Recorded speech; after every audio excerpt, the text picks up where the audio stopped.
permettrez d'aborder certaines questions d'actualité du pays. Notamment, vous étiez candidat malheureux à la présidentielle dernière. Mais aujourd'hui, quels commentaires faites-vous par rapport à la gestion du pays? Parce qu'on ne vous entend pas beaucoup communiquer. Je ne veux pas profiter d'un événement aussi important qui doit rassembler tous ceux qui partagent les idéaux de Serigne Touba pour donc parler politique. Mais je vous dirai un mot. Nous sommes en total désaccord avec la manière dont le pays est géré. Et tous les jours, en tant qu'opposition, nous le disons. Mais je suis moi personnellement une opposition républicaine et responsable. Vous ne me verrez jamais dans certaines attitudes. Pourquoi? Parce que simplement, d'abord j'ai occupé pendant 10 ans des fonctions importantes. Je sais comment fonctionne un État. Mais deuxièmement, ma nature, ce n'est pas de verser dans la véhémence et dans les injures. Mais rien ne me fera dévier du choix que j'ai fait, c'est de m'opposer fermement au pouvoir en place. Tout récemment, beaucoup de polémiques sur la gestion des ressources naturelles du pays.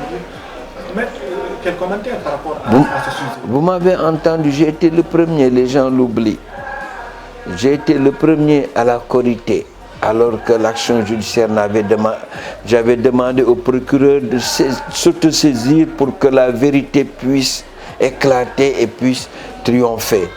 J'ai même dit que je n'étais pas satisfait que le procureur ait été saisi. J'aurais été beaucoup plus satisfait s'il avait pris la décision de s'autosaisir. Donc les ressources naturelles, on doit les protéger. Aujourd'hui, l'Afrique a été pillée. L'Afrique est le continent le plus riche, fait partie des continents les plus riches.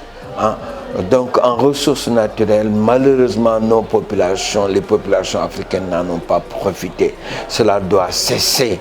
On a noté tout récemment la mort des détenus dans les prisons de Rebeuss et également de Diourbel. Quel commentaire par rapport à la sortie récente du garde des Sceaux? J'étais garde des Sceaux. Aujourd'hui, beaucoup d'eau a coulé sous les ponts. Mais je suis sûr que les détenus seraient heureux si les conditions avaient été améliorées. Si les conditions avaient été améliorées, le surpeuplement existe toujours. Le surpeuplement existe vraiment. Aucun détenu ne peut être satisfait d'être en prison. Le détenu, ce qu'il veut et ce qui est dans sa tête, c'est recouvrer la liberté. Faisons de sorte que ceux qui doivent être libres, qu'ils puissent recouvrer la liberté. Deuxièmement, il faut humaniser nos prisons. Il faut des prisons à dimension humaine. Moi, j'ai été en tant que garde des Sceaux jusque dans les chambres. Malheureusement, je n'ai pas duré à la justice. Je n'ai fait que 18 mois et je voulais engager beaucoup de réformes. Dans ces réformes, les longues détentions devaient être réglées, mais surtout le problème de la détention préventive. Mais une fois de plus, nos prisons sont des mouroirs. Il faut aujourd'hui de nouvelles prisons. Il faut en construire. Mais aussi considérer que la détention doit être toujours l'exception. Maître, vous êtes ancien membre du Parti démocratique sénégalais. Aujourd'hui, quelle lecture faites-vous sur ces derniers développements? J'avais dit que je ne commenterai pas. La seule lecture que je peux faire, c'est que l'histoire m'a donné raison. Depuis que j'ai déposé ma candidature jusqu'à ce jour, je rends grâce à Allah de m'avoir donné raison. Tous les faits me donnent raison. Je continue mon chemin parce que Dieu m'a permis aujourd'hui d'avoir raison sur tous mes détracteurs. C'est-à-dire Mon chemin, c'est mettre en place une formation politique, une grande coalition et continuer à se battre pour que les idées qui sont contenues dans mon projet de société, Jàmm et Xéewal, que ces idées puissent demain donc être appliquées par un gouvernement, que ce gouvernement puisse être le nôtre. Omar Sarr, Maître Sall, ils ont tous claqué les portes. Comment vous... Je ne sais pas commenter parce que je n'oublie pas quand même tout le cheminement que j'ai eu au sein du PDS. C'est pourquoi je me refuse de parler des uns et des autres. je me refuse de jeter la propre. Je m'en arrête là en disant simplement l'histoire m'a donné raison.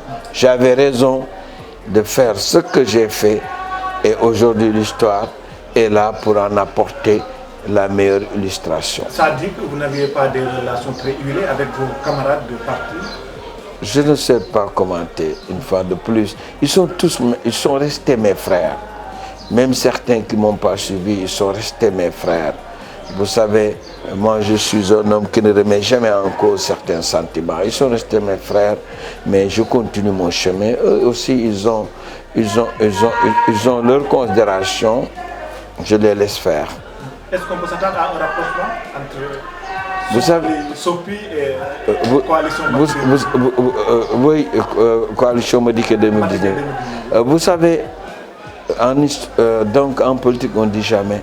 Eux, aujourd'hui, ils disent qu'ils restent au PDS.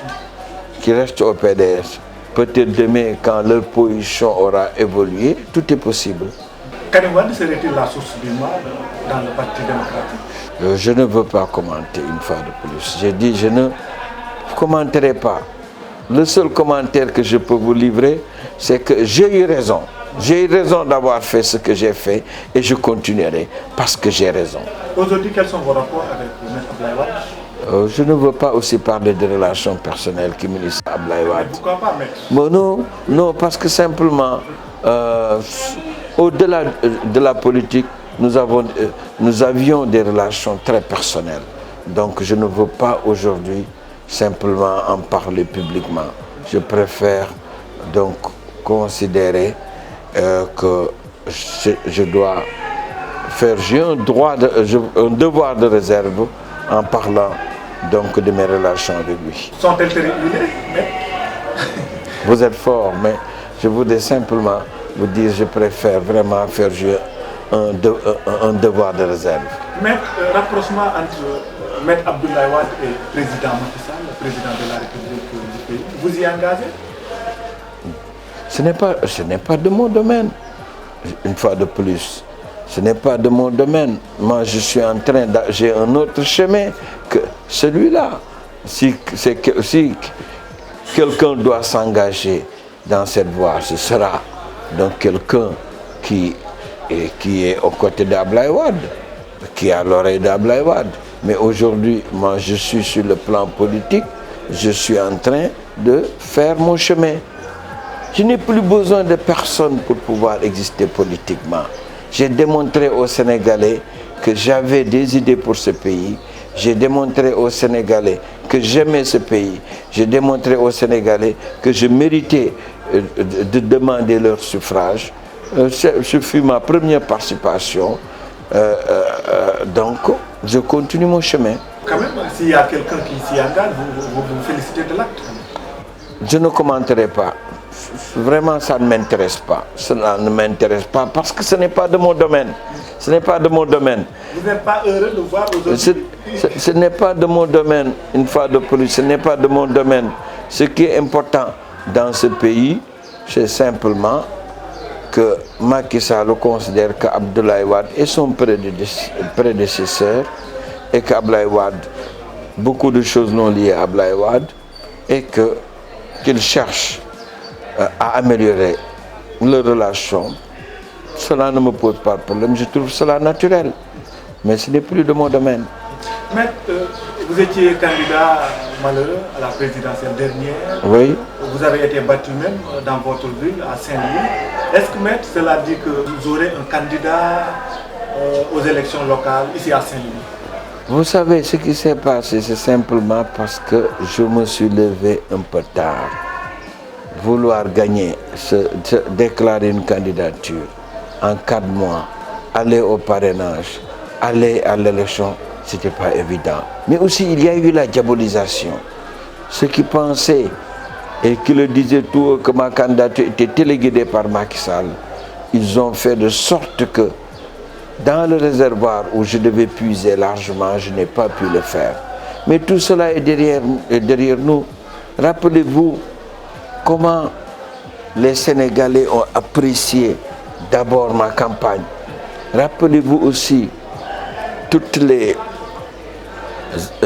toutes les manifestations de considération dont je suis l'objet depuis l'après-élection jusqu'à ce jour.